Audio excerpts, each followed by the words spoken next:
status mitra itu ojol menginginkan dirubah menjadi pekerja. Nah, itu langsung direspon oleh aplikator. Kalau misalnya mitra ini jadi pekerja, akan ada 90% ojol kehilangan pekerjaan. Kalau you mau jadi pekerja, ya, bukan mitra, itu pertama nih. Pertama, maka you harus ubah regulasinya. Kalau semua mitra dijadikan pekerja, maka rusak tatanan kita karena semua mitra nanti akan jadi pekerja, bukan hanya ojol ya. Ya, kita bicara bikin aturan ini kan bukan hanya satu skup ya. Sebuah aturan itu berlaku untuk seluruhan. Jadi kalau mitra jadi pekerja, maka seluruh mitra jadi pekerja. Kedua, kalau mitra jadi pekerja, maka harus ada target, gitu. Target dari perusahaan. Target perusahaan apa? Misalnya, you mau jadi pekerja, pendapatannya 5 juta, ya.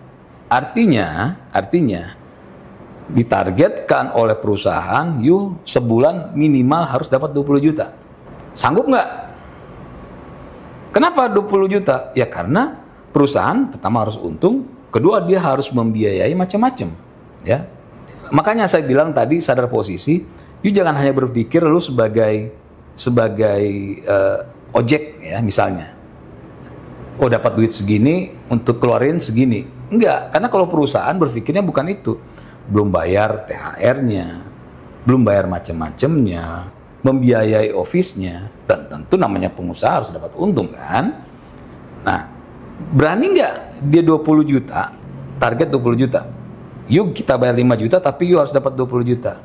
Maka benar kata aplikator, 90% akan nolak dan akan kehilangan pekerjaan.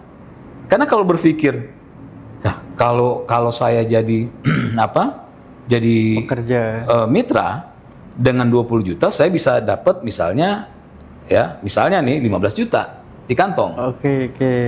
Tapi kalau saya jadi pekerja, saya dapat 20 juta, cuma 5 juta saya dapat. 15 di store ke 15 aplikator. store ke itu. Mau nggak?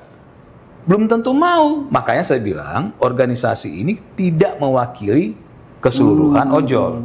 Belum tentu semua ojol akan mau gitu kan. Akan mau dengan syarat itu.